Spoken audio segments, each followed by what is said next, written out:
So, Rent. It's never been a show I could really get into. I it's because I'm more the happy musical comedy, jazz hands, everything's happy in the end, no one dies. And I know I'm fully aware that I'm in the minority here.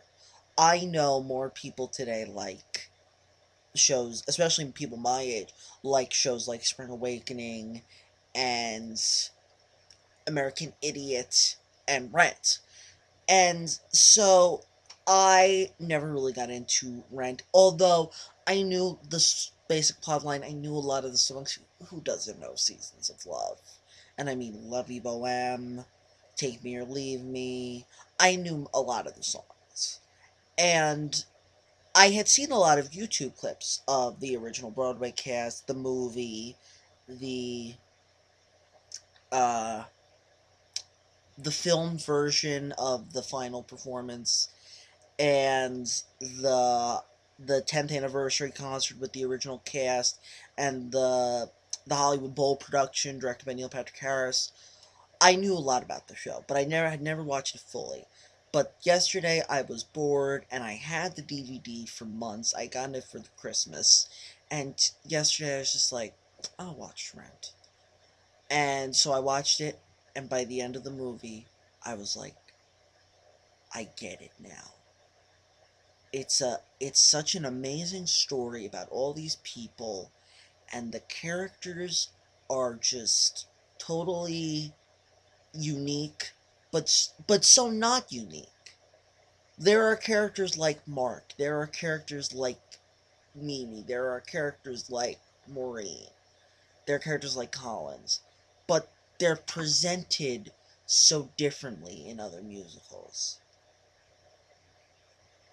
And it's very interesting. I mean, you could compare a character like Maureen with someone like Auntie Mame, just the eccentricness, the wildness. I won't go into details, but still. And then, I mean, this cast. I mean, Tracy Thoms and Rosario Dawson. I know we're replacing Freddie Walker Brown and Daphne Rubin Vega. Now, I really like Tracy Thoms, and the only thing is, I found her voice too sweet for Joanne. I like a big, brassy, belty Joanne, like Freddie Walker Brown. Freddie Walker Brown is an extremely underrated performer. And, but regardless, I did love Tracy Thoms. On the other hand, Daphne Rubin Vega, I'll flat out say it. I don't like her voice. I found it just annoying, whiny. I don't like it. I'm sure she's a lovely woman, but I'm just saying. On the other hand, Rosario Dawson is excellent. First of all, she's beautiful.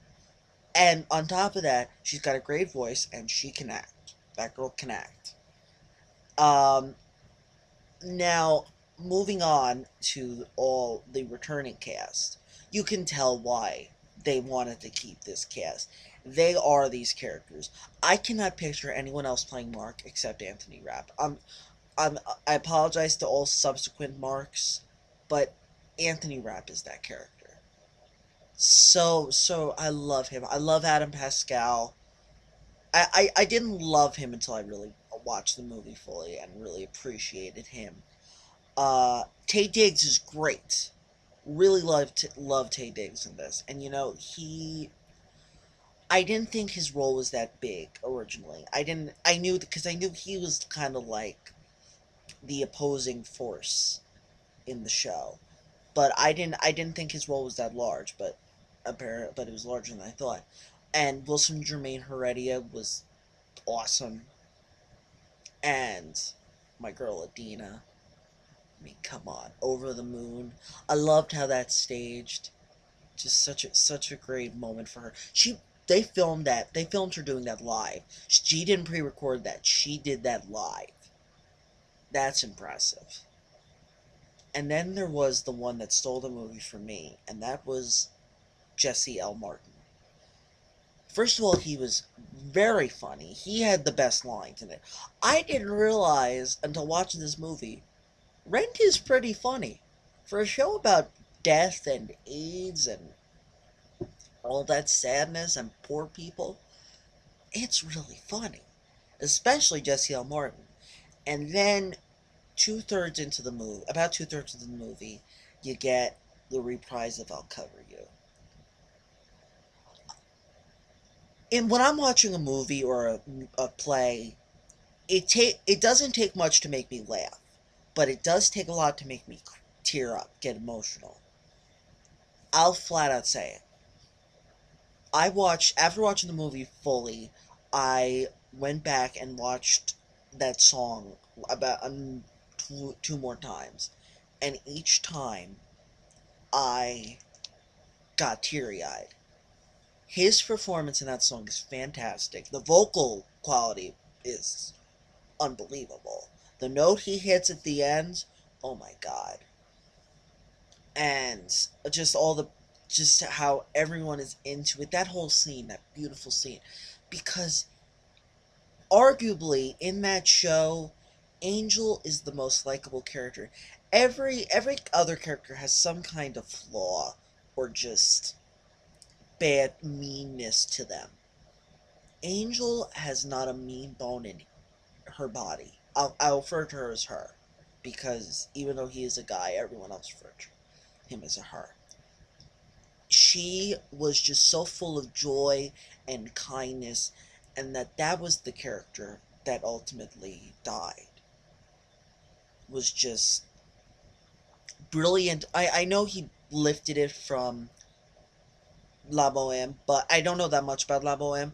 But the way Jonathan Larson did that, how making her the likable character, just this effervescent spirit, and then having her die, is really just a beautiful moment.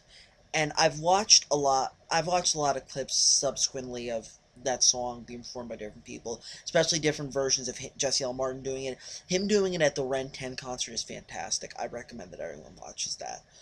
And Wayne Brady at the Hollywood Bowl did a fantastic job. I mean, it wasn't Jesse L. Martin standards, but he, for someone who's known more for comedy, he did a great job. Also, the Hollywood Bowl concert had a very crappy performance from Vanessa Hudgens, but also a very good performance from Nicole Scherzinger as Maureen. Her version of Over the Moon is also worth looking at. But yeah, so I can officially say now that I am a renthead. Never thought I'd say that. I am a renthead. So in closing, I'll leave you with this: Viva la vie, Bohème!